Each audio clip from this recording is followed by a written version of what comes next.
ایک بات میں اس وقت اور کہنا ضروری سمجھ رہا ہوں، کیونکہ اس سلسلے میں بہت کنفیوژن شاید میرے بھائیوں اور بہنوں میں سے اچھی خاصی تعداد میں لوگوں کو ہے۔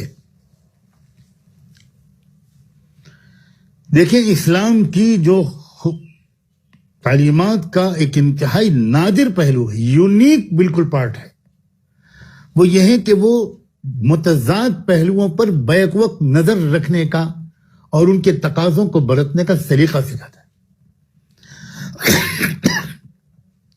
یہ یونیک چیز ہے اسلام کی۔ مثال کے طور پر اسلام یہ سکھاتا ہے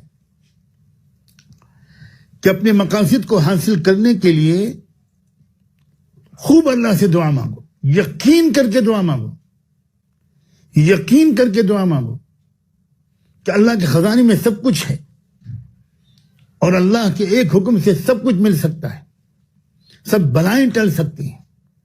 خوب یقین کرو اللہ کی قدرت پر، دل سے مانو، اچھی طرح مانو کہ جس رب پر ایمان لائے ہیں وہ رب گونگے بہرے دیوی دیوتاؤں کی طرح نہیں ہے، وہ قادر مطلق ہے، ہر چیز پر قدرت رکھتا ہے، وہ سنتا ہے، اور دعا میں تو اس نے وہ طاقت ڈال دی ہے کہ وہ تو اپنے بندوں اور بندیوں کی دعاؤں پر اپنے فیصلوں کو بدل دینے پر تیار رہتا ہے۔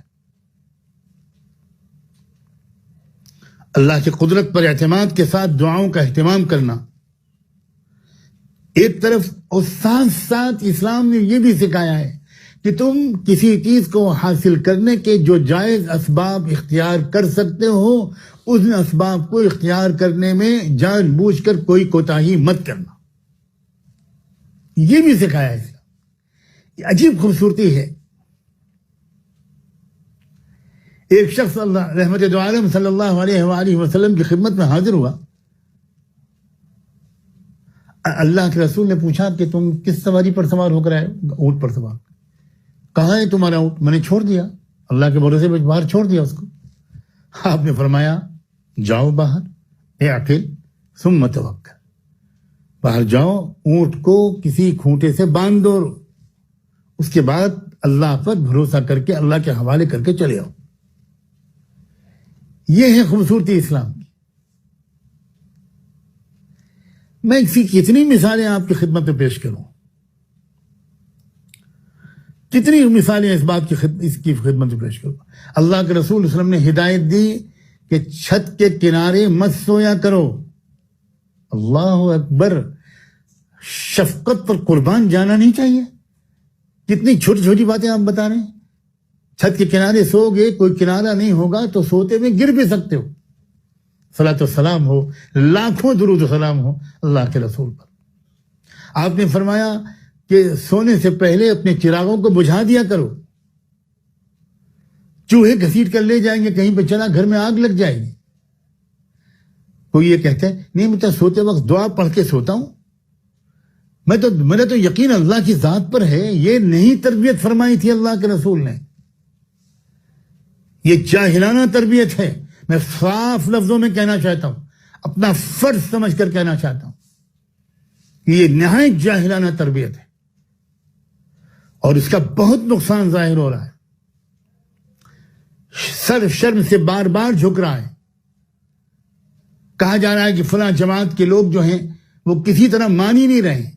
نہیں ہم تو مسجدوں میں آئیں گے، اس وقت تو مسجدوں کو آباد کرنا چاہیے، ہم تو بھیڑ کی شکل میں مسجدوں میں آئیں گے، ہم تو بڑے بڑے اجتماعات کریں گے، ہم نہیں مانیں گے۔ یہ غلط بات ہے، یہ بالکل غلط بات ہے۔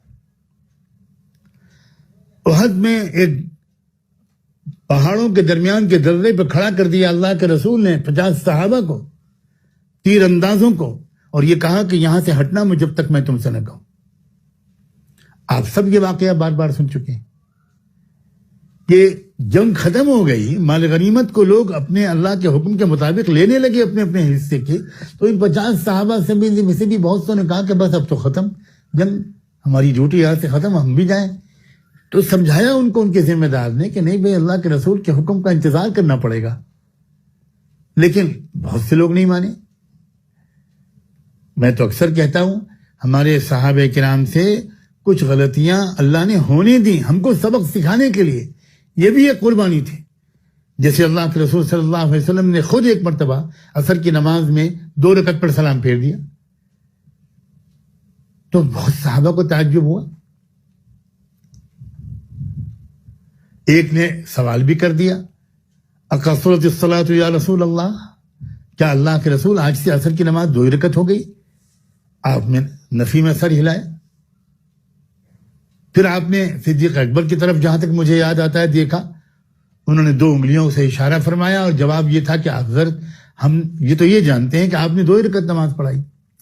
بہرحال آپ نے اس کے بعد نماز کی رکعتیں پوری کی، جو طریقہ تھا وہ مکمل کیا. اس کے بعد آپ نے فرمایا انی لا انسا ولکنی انسا، میں بھولتا نہیں ہوں، مجھے کبھی کبھی بھلا دیا جاتا ہے، کیونکہ زندگی بھر میں امامت کروں گا، اگر کبھی امام کی حیثیت سے مجھ سے کوئی بھول چوک نہ ہوئی تو تم کو بعد میں کیسے مسئلہ معلوم ہوگا کہ تمہارا امام کبھی کوئی بھولے گا تو کیا کرو گے؟ اس مصلحت سے اللہ مجھے کبھی بھلا دیتا ہے. محقق علماء کا کہنا ہے کہ بعض صحابہ کرام سے جو چھوٹی چھوٹی غلطیاں ہوئیں وہ بھی ہماری تربیت کے لیے اللہ نے ہونے دی.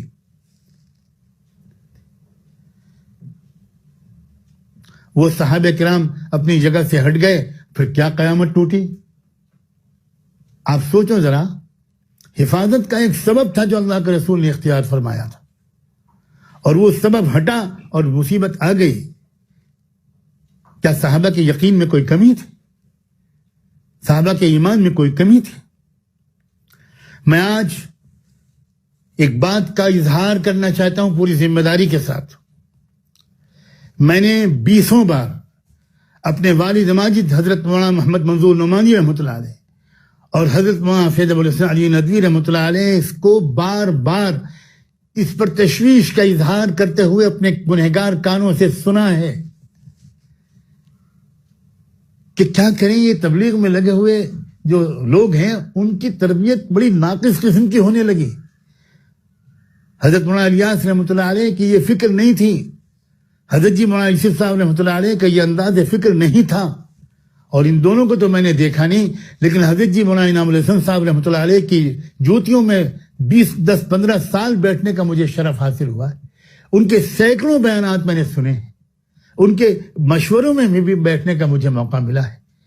وہ بہت اس کے اوپر زور دیا کرتے تھے. وہ کبھی ایسا کوئی جملہ نہیں کہتے تھے جس سے لوگوں کو یہ میسج جائے کہ تم کو کوئی سبب اختیار نہیں کرنا. سبب کا اختیار کرنا یقین کی کمی کی علامت ہے. غیر اللہ پر یقین کے زیادہ ہونے اور اللہ پر یقین کے کم ہونے کی علامت ہے. انا للہ و انا الیہ راجعون. ایسا معلوم ہوتا ہے کہ جیسے ایمان و یقین جو ہے وہ دنیا میں صرف، اب میں آگے کیا کہوں کہ کس کس کو حاصل ہے، باقی سارے علماء، محدثین و مشائخ، اہل اللہ، جن کے پاس بیٹھ کر ایمان تازہ ہوتا ہے، ان کے پاس کوئی یقین وقین نہیں ہے. یقین کا تو شاید ٹھیکہ اللہ تعالیٰ نے کسی ایک گروہ کو دے دیا ہے. انا للہ و انا الیہ راجعون. کیا ابھی ہم لوگوں نے کچھ دن پہلے شیخ الاسلام، اس دور کے عظیم فقیہ، مربی اور مصلح حضرت مولانا مفتی محمد تقی عثمانی صاحب دامت برکاتہم کا وہ ایمان افروز واقعہ نہیں سنا تھا؟ جب وہ اپنی کار میں اپنی اہلیہ مکرمہ اور اپنے بچوں کے ساتھ بیٹھ کر جمعے کی نماز کی ادا کرنے کے لیے جا رہے تھے اور ان پر گولیوں کی بوچھار ہو گئی، دائیں سے بائیں سے آگے سے پیچھے سے، اور عجیب غریب طریقے پر، خود حضرت فرماتے ہیں عجیب غریب طریقہ ہوا، ہمیں سمجھ میں نہیں آتا کہ وہ گولیاں اوپر سے گزرتی تھیں، دائیں سے گزرتی تھیں، بائیں سے گزرتی تھیں، ہم میں سے کسی کو نہیں لگی. معصوم بچے بھی بیٹھے ہوئے تھے. مجھے سنانا اس وقت یہ ہے کہ اس وقت حضرت نے اس گولیوں کے درمیان اپنے بچوں سے دریافت کیا تھا، اپنی اہلیہ مکرمہ سے دریافت کیا تھا کہ آج تم نے دعائے انس پڑھی تھی؟ میں سلام بھیجتا ہوں اس گھرانے کو کہ سب نے جواب دیا جی پڑھی تھی، جی پڑھی تھی. حضرت فرماتے ہیں یہ اسی دعائے انس کی برکت تھی، اور سورہ کہف جو پڑھی تھی یا پڑھ رہی تھی جمعے کی وجہ سے، یہ اس کی برکت تھی کہ ایک گولی بھی ان کو نہیں لگی. کیا یہ یقین کا اعلیٰ ترین درجہ ان حضرات کو حاصل ہے؟ یہ اس کا ثبوت نہیں ہے؟ اپنے عوام کی ایسی ذہنیت نہیں بنانی چاہیے. میں بڑے احترام اور خوشامد کے ساتھ کہتا ہوں، لجاجت کے ساتھ کہتا ہوں، اور اجازت دی جائے تو میں ہاتھ جوڑ کر درخواست کروں کہ ایسا ذہن نہ بنائیے کہ علماء کو نہ ایمان ہے، نہ علماء کے پاس کوئی یقین ہے. علماء اگر یہ کہہ رہے ہیں کہ مسجدوں میں اس وقت زیادہ تعداد میں لوگ نہ جائیں، مسجد کے اندر مقیم عملہ جو مؤذن اور خادم ہوتے ہیں، امام ہوتے ہیں، اگر وہ مقیم ہو تو وہ پانچوں وقت اذان اور جماعت کا اہتمام کریں. علماء جو یہ کہہ رہے ہیں کہ جمعے کی نماز بھی 3 4 5 لوگ مل کر پڑھ لیں. اور یہاں پر پھر ایک مرتبہ قدر آتی ہے کہ اختلاف امتی رحمہ، فقہا کے اختلاف جو مختلف آراء ہوتی ہیں ان میں کتنی سہولت ان کے ذریعے سے مختلف حالات میں مل جاتی ہے. ہم لوگ جب پڑھا کرتے تھے کہ امام ابو حنیفہ رحمۃ اللہ علیہ نے تو یہ فتویٰ دیا ہے کہ جمعے کی نماز میں تو اس وقت دوسرے ائمہ حضرات کی طرف سے فقہا کا اشکال آتا تھا کہ بھئی جماعت میں 3 لوگ کافی ہیں، لیکن جمعے میں تو 3 لوگ نہیں کافی ہونے چاہیے. آج قدر آ رہی ہے امام ابو حنیفہ رحمۃ اللہ علیہ کے اس فتوے کی، اسی کو بنیاد بنا کر ہمارے ملک کے تمام معتبر فقہا نے، تمام بڑے بڑے دارالعلوموں نے بشمول دارالعلوم دیوبند، سب لوگوں نے متفقہ طور پر یہ فتویٰ دیا ہے. جن حضرات کی بات لوگ سنتے ہیں میں ان سے گزارش کرتا ہوں کہ وہ ان معاملات میں اپنے عوام سے یہی کہیں کہ علماء کی بات سنو.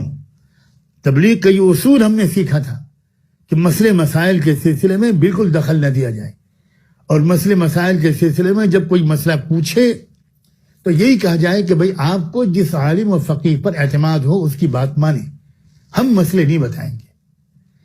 اس چیز نے امت کو جوڑا تھا، اور اس چیز نے بڑے بڑے علماء کو جوڑا تھا. اور آج جو رویہ اپنایا جا رہا ہے اس کی وجہ سے امت میں بھی انتشار ہے اور علماء تو بہت دور ہو گئے. تو اسباب بھی اختیار کرنا ہے، اور صرف اسباب پر یقین بالکل نہیں کرنا، قطعاً نہیں کرنا. یقین اللہ کی ذات پر کرنا ہے. اسباب کو بھی اس لیے اختیار کرنا ہے کہ اللہ اور اللہ کے رسول نے اس کا حکم دیا ہے، اس کا حکم، اس کی ہدایت دی ہے. اللہ کے رسول ہی نے یہ فرمایا کہ کوئی بیماری ایسی اللہ نے ایسی نہیں پیدا کی جس بیماری کی کوئی دوا اللہ نے نہ بنائی ہو. دوا بھی سبب ہی تو ہے. اور حضور صلی اللہ علیہ وآلہ وسلم زور دیتے تھے کہ دوا استعمال کیا کرو، علاج کیا کرو، اور اللہ سے دعا بھی خوب مانگا کرو. نماز خوف بہترین مثال ہے اس کی. جنگ کا معرکہ بپا ہوا کرتا تھا اور اس درمیان نماز کا وقت آ جاتا تھا، اور صحابہ کرام جو شریک ہوتے تھے ان کی تمنا ہوتی تھی کہ ہم سب اللہ کے رسول کے پیچھے نماز پڑھیں. اللہ تعالیٰ نے کیسا عجیب و غریب طریقہ بتایا، تفصیل خود قرآن میں بتائی.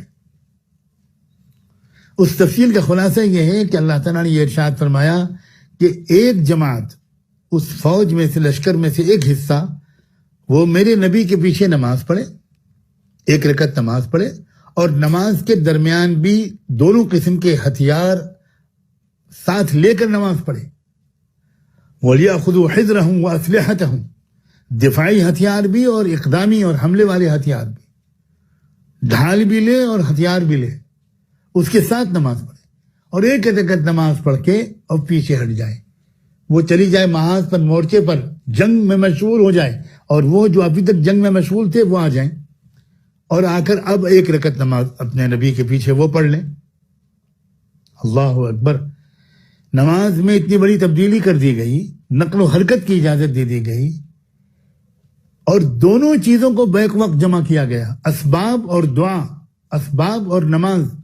یہ نہیں کہا گیا کہ تم نماز پڑھو، نماز والے عمل کے نتیجے میں فرشتے آسمان سے اتر کر مدد کریں گے، تمہارا بال بی بی کا تمہارا دشمن نہیں کر پائے گا. یہ نہیں فرمایا گیا.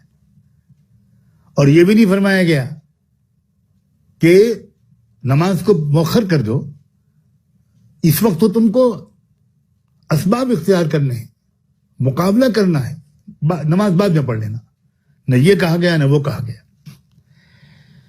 یاد رکھیں، مادہ پرستی اور ظاہر پرستی اور اسباب پرستی الگ چیز ہے۔ ایسی مادہ پرستی اور اسباب پرستی کہ جس میں نہ نماز ہو، نہ دعا ہو، نہ ایمان ہو، یا یقین ہو، نہ اللہ کی طرف رجوع ہو، نہ توبہ ہو، نہ کچھ ہو، اور ایسی عبادت اور ایسا غیبی نظام پر یقین جس سے ضروری اور میسر اسباب بھی اختیار نہ کرے انسان، یہ بھی غلط ہے۔ یہ ہے وہ رویہ جو اسلام نے سکھایا ہے، اور اس وقت اس رویے کو عام کیجئے، اس رویے کو اختیار کیجئے۔ جو اسباب حفاظت کے بتائے جا رہے ہیں، ان اسباب کو آپ جتنا اختیار کر سکتے ہو کیجئے۔